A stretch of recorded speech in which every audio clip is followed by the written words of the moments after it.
Hello everyone, I am Nupur Taneja and अभी हम resource से रिलेटेड कुछ ऐसे टूल्स डिस्कस कर रहे हैं जो हमारी रिसोर्स को और अच्छा बनाए। तो देखो, आपने गूगल स्कॉलर के बारे में तो सोच लिया, सुन लिया। अब एक हमारे पास है ये शोध गंगा के नाम से वेबसाइट। अब शोध गंगा ये वेबसाइट, आप शोध गंगा गूगल पे जैसे शोध गंगा आप डालोगे तो ये वेबसाइट आ जाएगी।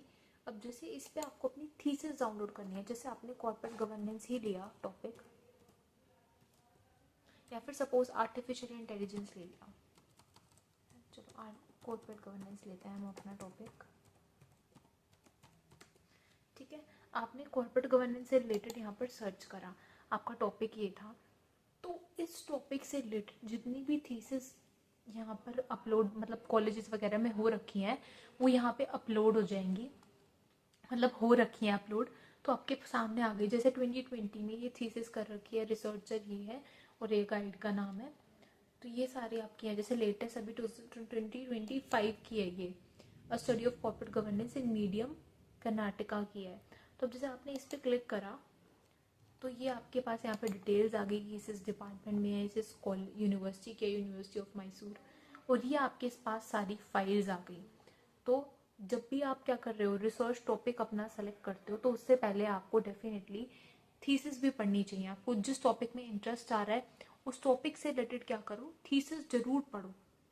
कम से कम 10-20 थीसिस पढ़ो कि उस पर क्या क्या काम हो रखा है, कैसा कैसा काम होने के चांसेस हैं, उसकी लिमिटेशन, फ्यूचर डायरेक्शंस, वो सबसे आपको आइडिया लग जाएगा। ठीक है, अब जैसे टाइटल पेज है, टाइटल पेज पे हम गए,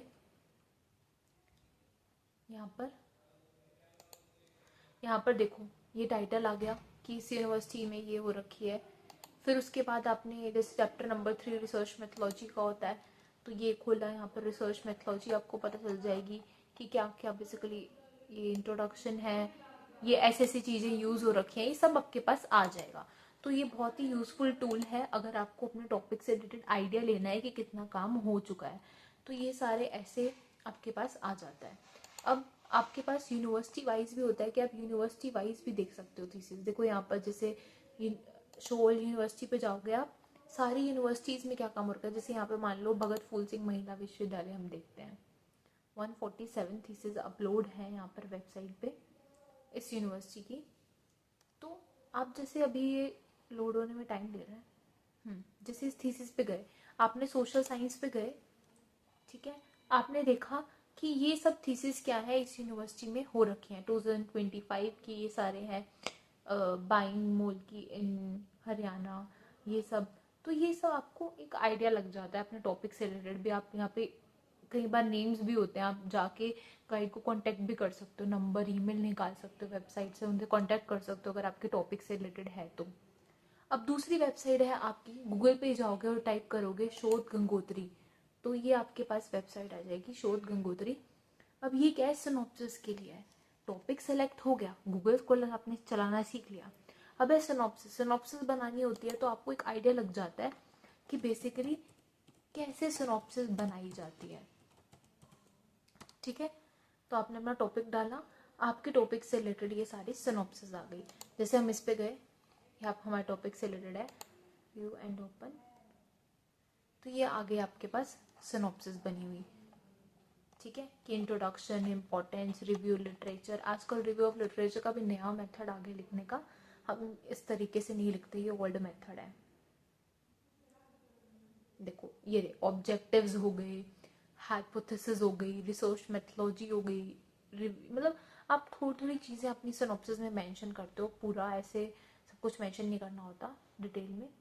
फिर है ये रेफरेंसेस हो गई, तो ये आपकी सिनॉप्सिस बता देता है। तो सिनॉप्सिस देखनी है तो शोध गंगोत्री पे जाओ, यहाँ पर भी आप यूनिवर्सिटी वाइज भी सिनॉप्सिस देख सकते हो, यहाँ पे नीचे ऑप्शन होता है शोध गंगोत्री पे भी। देखो यहाँ पे जाओगे, ये यूनिवर्सिटी वाइज, जैसे मान लो इस यूनिवर्सिटी पे गए आप, तो इस यूनिवर्सिटी में इंडिया में इस कॉर्पोरेट गवर्नेंस पे, फाइनेंशियल परफॉर्मेंस पे, ये सारे सिनॉप्सिस अपलोडेड हैं। तो हमने 2 वेबसाइट और देख ली जो आपकी उसमें बहुत यूजफुल होगी रिसर्च में। तो या thank you for watching the video till and, और हम आगे भी और ऐसी वेबसाइट्स डिस्कस करते रहेंगे, ऐप्स और जो भी सारे सॉफ्टवेयर इंपॉर्टेंट है वो करते रहिए। Okay, thank you.